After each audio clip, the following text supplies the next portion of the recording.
Hello dear students. आज का हमारा टॉपिक है Einstein model of lattice specific heat of solids. Last lecture में हमने classical Dulong and petit loss के बारे में पढ़ा था। और जो क्लासिकल लॉ है वो हाई टेम्परेचर के ऊपर तो सॉलिड्स की स्पेसिफिक हीट को एक्सप्लेन करता है अच्छे से, बट लो टेम्परेचर पे और वेरी लो टेम्परेचर पे वो फेल हो जाता है। तो लो टेम्परेचर के ऊपर आइंस्टीन ने एक मॉडल दिया और उसको एक्सप्लेन करने की कोशिश की। उसके लिए आइंस्टीन ने क्वांटम थ्योरी का यूज किया। क्लासिकल मॉडल में तो हम मानते थे कि जो एटम्स हैं वो हार्मोनिक ऑसिलेटर के रूप में बिहेव करेंगे और वाइब्रेट करेंगे इंडिपेंडेंटली। आइंस्टीन ने क्या किया, जो क्लासिकल ऑसिलेटर्स हैं उनको रिप्लेस कर दिया क्वांटम ऑसिलेटर से, और ये बताया कि जो क्वांटम ऑसिलेटर्स हैं उनकी एनर्जी कंटिन्यूस ना होकर के डिस्क्रीट होगी, और वो एनर्जी का फॉर्मूला डिस्क्रीट एनर्जी वाला फॉर्मूला यूज किया। तो वो हम स्टडी करेंगे इसमें। तो उसके लिए आइंस्टीन ने कुछ एजम्पशंस, कुछ पोस्टुलेट्स लिए, जिसमें फर्स्ट पोस्टुलेट्स है all the atoms in a crystal are independent oscillators. Second है जो ईच एटम है वो 3 डायमेंशन में वाइब्रेट करेंगे, और टोटल नंबर ऑफ जो आपके एटॉमिक ऑसिलेटर्स हैं वो होंगे n, और एक एटम का जो मोशन है वो 3 डायमेंशन में होगा, तो हमारे पास 3n डिग्री ऑफ फ्रीडम हो जाएंगी। और जो एनर्जी होगी इन ऑसिलेटर्स की वो क्वांटम फिनोमेना यूज करके उसको लिखेंगे En equal to n plus half h nu. Means जो हार्मोनिक ऑसिलेटर्स की एनर्जी होगी वो क्वांटम मैकेनिकली कैलकुलेट की गई है। और मान लेते हैं ये जो एनर्जी है En equal to n plus half h nu, इसको हम इक्वेशन नंबर 1 का नाम दे देते हैं। साथ में आइंस्टीन ने ये भी एज्यूम किया कि जो ऑसिलेटर्स हैं वाइब्रेट कर रहे हैं वो सभी सेम फ्रीक्वेंसी से वाइब्रेट करेंगे, उनकी जो नेचुरल फ्रीक्वेंसी है वो सेम होगी। और एनर्जी डिस्ट्रीब्यूशन के लिए आइंस्टीन ने वही क्लासिकल जो मैक्सवेल बोल्ट्जमैन लॉ है उसका यूज किया। तो जो नंबर ऑफ एटॉमिक ऑसिलेटर्स हैं Dn, एक एनर्जी इंटरवल ले लेते हैं E and E plus DE, और एक टेम्परेचर है T, तो उसके ऊपर जो नंबर ऑफ एटॉमिक ऑसिलेटर है Dn वो प्रोपोर्शनल होंगे exponential minus E upon KT के। E एनर्जी है, K बोल्ट्जमैन कांस्टेंट है और T टेम्परेचर। तो हम यहाँ से एवरेज एनर्जी निकाल सकते हैं ऑसिलेटर्स की। एवरेज एनर्जी ऑसिलेटर्स की हम फाइंड आउट कर सकते हैं by using Maxwell Boltzmann law. तो एवरेज एनर्जी होगी E bar equal to summation n equal to 0 से इन्फिनिटी। यहाँ इंटीग्रेशन ना लेकर के समीशन लिया है क्योंकि जो ऑसिलेटर्स की एनर्जी है वो डिस्क्रीट है, वो कंटिन्यूस नहीं है। तो समीशन n इजिकल टू 0 से infinity En exponential minus E upon KT, और अपॉन आएगा सारे के नीचे समीशन n इजिकल टू 0 से infinity exponential minus E upon KT, और suppose this is equation number 2। अब यहाँ पे जो एनर्जी है उसकी वैल्यू हम यूज करेंगे इक्वेशन नंबर फर्स्ट से। तो इक्वेशन नंबर 1 से जो एनर्जी की वैल्यू है E equal to n plus half h nu, वो इसके अंदर हम यूज करेंगे सेकेंड इक्वेशन में। तो हमारे पास सेकेंड इक्वेशन बन जाएगी E bar equal to summation n equal to 0 से infinity n plus half h nu exponential minus n plus half h nu upon KT, और सभी इस सभी के नीचे आएगा upon summation n equal to 0 से infinity exponential minus n plus half h nu upon KT। ये एक्सप्रेशन हमारे पास आ जाएगा एनर्जी की वैल्यू पुट करने के बाद। अब इसमें हम मान लेते हैं minus h nu upon KT को x नाम दे देते हैं। Suppose this is equal to x। E bar जो एवरेज एनर्जी है वो हो जाएगी E bar is equal to H nu, और फिर जो समीशन जो टर्म्स हैं n इजिकल टू 0 से इन्फिनिटी वो हम पुट करते चले जाएंगे। n की वैल्यू पुट करेंगे 0, फिर 1 2 3 4, इस टाइप से हम वैल्यू पुट करेंगे ऊपर वाले एक्सप्रेशन में और नीचे वाले दोनों में। तो हमारे पास एवरेज एनर्जी आएगी E power equal to H nu half E की पावर x/2 प्लस 3/2 E की पावर 3/2x प्लस 5/2 E की पावर 5/2x प्लस सोन, इसी टाइप से हम लिखते चले जाएंगे। और ऐसे ही नीचे आ जाएगा E की पावर x/2 प्लस ई की पावर 3/2x प्लस ई की power 5/2x plus so on. इसी टाइप से इसको हम लिखेंगे इन्फिनिटी तक। अब इस पूरी इक्वेशन को हम कैसे लिख सकते हैं, इसके लिए एक छोटी सी एडजस्टमेंट हमने की है। जो नीचे टर्म हमने लिख रखी है डिनोमिनेटर में, उसका derivative as it is derivative ऊपर है, तो इसको हम लिख सकते हैं E bar is equal to H nu D upon D X log of base E और एक्सपोनेंशियल की पावर x/2 प्लस एक्सपोनेंशियल की पावर 3/2x प्लस एक्सपोनेंशियल की power 5/2x plus so on.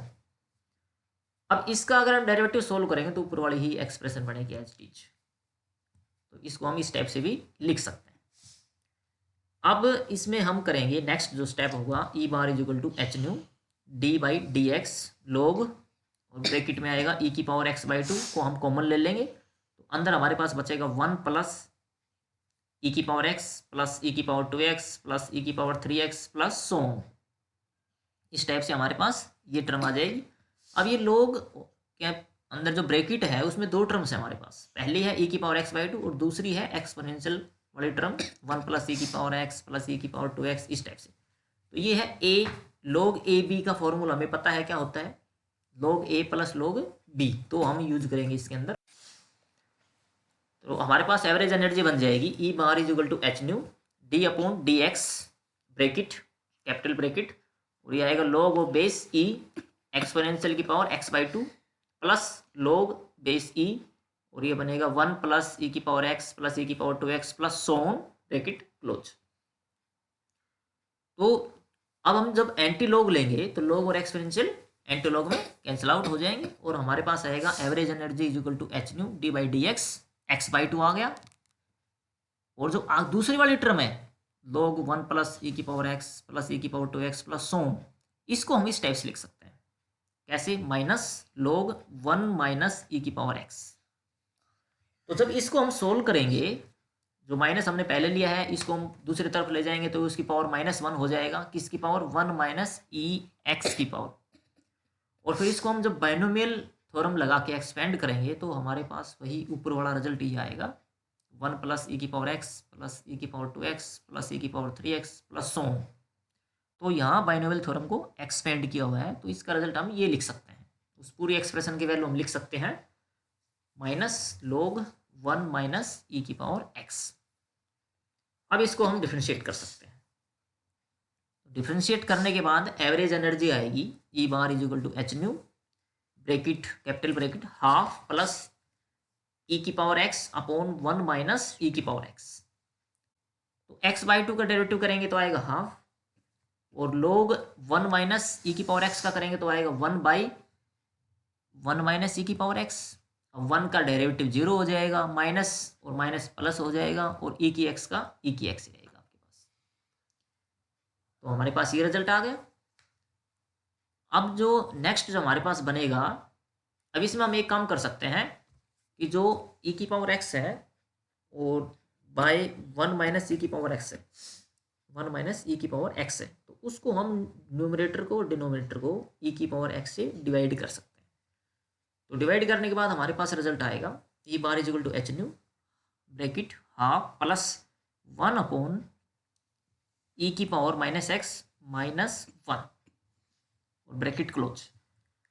तो ये न्यूमरेटर और डिनोमिनेटर में हमने ई की पावर x से डिवाइड कर दिया, उसके बाद हमारे पास ये रिजल्ट आ गया।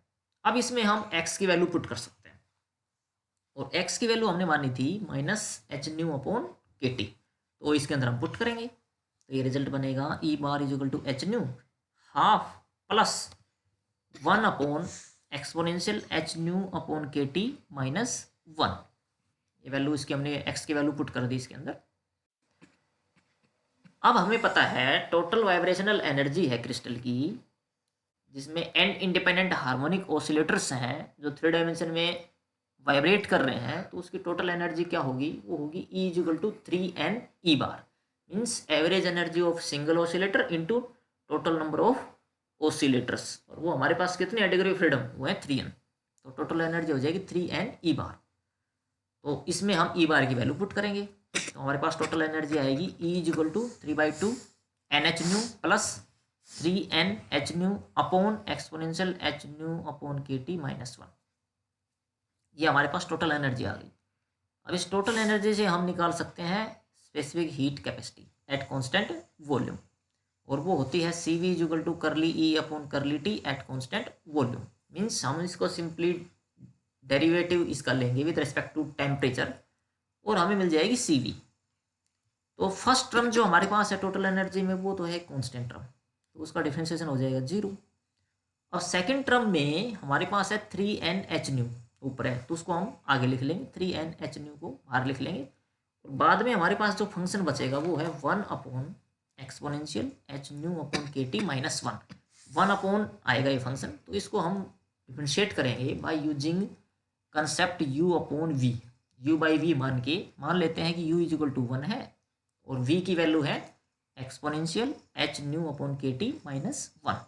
तो u बाई वी का डेरिवेटिव कैसे करते हैं हमें पता है।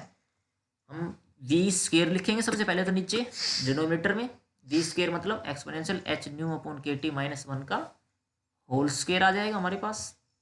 और ऊपर हम करेंगे v as it is, means exponential H nu upon K T minus 1 as it is लिखा, इंटू जो 1 था उसका डेरिवेटिव क्या होगा 0, फिर माइनस करेंगे और हमारे पास जो u है, u मतलब 1, उसको एज इट इज लिखेंगे और v का डेरिवेटिव करेंगे। तो exponential H nu upon K T minus 1 का डेरिवेटिव आएगा exponential H nu upon K T, जो माइनस 1 है उसका डेरिवेटिव क्या हो जाएगा 0। तो ये हमारे पास आ जाएगा exponential H nu upon K T, और जो H nu upon K T है उसका डेरिवेटिव हो जाएगा minus h nu upon K T square. ये आ गया हमारे पास minus h nu upon K T square. तो फर्स्ट टर्म क्योंकि इंटू 0 है तो वो तो आपकी 0 हो जाएगी। तो जो सी वी है वो आएगा C V is equal to 0 plus 3NK H nu upon K T whole square और exponential H nu upon K T, और नीचे आएगा exponential H nu upon K T minus 1 का होल स्क्वेयर। ये आ जाएगा हमारे पास। तो जो हमारे पास आया था H nu upon K T square, minus minus तो प्लस हो गया, उसका हाँ एच न्यू एक हमारे पास पहले से है, उसका स्क्वायर ले लेंगे, टी स्क्वायर है ही, एक के हमने नीचे ले लिया तो एक के ऊपर मल्टीप्लाई करवाना पड़ेगा। तो हमारे पास ये एक्सप्रेशन आ गया लास्ट। अब हम डिफाइन कर लेते हैं एच न्यू अपॉन के को मान लेते हैं theta E. Suppose H nu upon K is equal to theta E. तो जो सी वी होगी स्पेसिफिक हीट वो हो जाएगी 3NK theta E upon T का whole square exponential theta E upon T और exponential theta E upon T minus 1 और इसका होल स्क्वायर आ जाएगा हमारे पास। अब हम डिफरेंट केस स्टडी कर लेते हैं, और जो ये थीटा ई है उसको हम बोलेंगे आइंस्टीन टेम्परेचर। अब हम केस लेते हैं first at very high temperature, जब के टी की value very very greater than है एच न्यू। तो उस केस में क्या होगा H nu upon K T क्या हो जाएगा वेरी वेरी लेस देन 1 से छोटा हो जाएगा। तो exponential theta E upon T minus 1, इसका जब एक्सपेंशन हम करेंगे तो वो बनेगा ई की पावर एक्स का एक्सपेंशन क्या होता है 1 plus x square plus x cube, इस टाइप से हम लिखते चले जाते हैं। तो वो आएगा 1 plus theta E upon T plus half theta E upon T का स्क्वेयर प्लस सोन, इस टाइप से हम लिखते चले जाएंगे और माइनस 1 लास्ट में आ जाएगा। तो माइनस 1 और प्लस 1 कैंसिल आउट हो जाएंगे। अब थीटा ई अपॉन टी है उसकी हायर पावर को हम नेगलेक्ट कर देते हैं, क्योंकि टेम्परेचर आपके पास लार्ज है और वो नीचे आ गया तो क्वांटिटी काफ़ी स्मॉल हो जाएगी, फिर उसका स्क्वायर करना है, क्यूब करना है, 4 टाइम्स मल्टीप्लाई करना है, तो वो क्वांटिटी काफ़ी छोटी हो जाएगी। तो हायर पावर्स को हम नेगलेक्ट कर देंगे। यहाँ हमारे पास exponential theta E upon T minus 1 की वैल्यू आ जाएगी थीटा ई अपॉन टी। तो इसकी वैल्यू हम पुट करेंगे तो सी वी जो स्पेसिफिक हीट है वो बनेगी 3NK theta E upon T का स्क्वायर, ऊपर exponential theta E upon T है उसका एक्सपेंशन करेंगे तो आ जाएगा 1 प्लस एक्स, तो हमने लिख दिया 1 plus theta E upon T, नीचे आएगा थीटा ई अपॉन टी का होल स्क्वायर। तो इसको हम सोल्व कर लेंगे। अब थीटा अपॉन टी का होल स्क्वायर, ये दोनों इसको कैंसिल आउट कर सकते हैं ऊपर और नीचे, तो ये बचेगा 3NK plus 3NK theta E upon T. अब हमें पता है टी वेरी लार्ज है तो थीटा ई अपॉन टी को हम 10 to 0 कर सकते हैं। तो हमारे पास फर्स्ट टर्म बचेगी C V is equal to 3NK, और NK होता है R यूनिवर्सल गैस कांस्टेंट, और यही हमारे पास था क्लासिकल रिजल्ट। और एक्सपेरिमेंटल रिजल्ट भी यही कहता है कि हाई टेम्परेचर के ऊपर जो स्पेसिफिक हीट है सॉलिड्स की एट कांस्टेंट वॉल्यूम पे, उसकी वैल्यू आएगी कांस्टेंट, और वो होगी 3R के इक्वल, मीन्स ये होगी इंडिपेंडेंट ऑन टेम्परेचर। तो हाई टेम्परेचर पे वही रिजल्ट आता है हमारे पास जो क्लासिकल ना देता है। तो हाई टेम्परेचर पे तो ठीक है आइंस्टीन मॉडल। अब लो टेम्परेचर भी इसको चेक करते हैं। एट वेरी लो टेम्परेचर के टी की वैल्यू वेरी वेरी लेस हो जाएगी एच न्यू से। तो उस केस में हम कह सकते हैं कि जो H nu upon K T है उसकी value very very greater then हो जाएगी किससे, 1 से। तो exponential theta E upon T -1, इसको हम लिख सकते हैं exponential theta E upon T लिख सकते हैं, क्योंकि वैल्यू काफ़ी बड़ी है। तो इसमें अगर 1 घटा भी दें तो कोई ज़्यादा फर्क नहीं पड़ेगा, तो इसको हम लिखेंगे exponential theta E upon T. तो हमारे पास जो स्पेसिफिक हीट है वो बनेगी C V is equal to 3N theta E upon T का होल स्क्वायर। ऊपर आएगा exponential theta E upon T, और नीचे बचेगा exponential theta E upon T और इसका होल स्क्वायर आ जाएगा। तो एक्सपोनेंशियल टर्म ऊपर नीचे कैंसिल आउट हो जाएगी, एक टर्म हमारे पास बचेगी सिर्फ।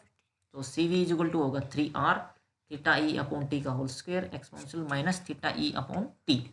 एन के है उसकी वैल्यू हमने आर पुट कर दी, और ये हमारे पास रिक्वायर्ड रिजल्ट आ गया आइंस्टीन मॉडल का वेरी लो टेम्परेचर के केस में। तो यहाँ जो आपका वेरिएशन या बिहेवियर आ रहा है लो टेम्परेचर पे, तो उसकी एक कर्व हम डिजाइन कर सकते हैं जो कि यहाँ फिगर में दिखा रखी है।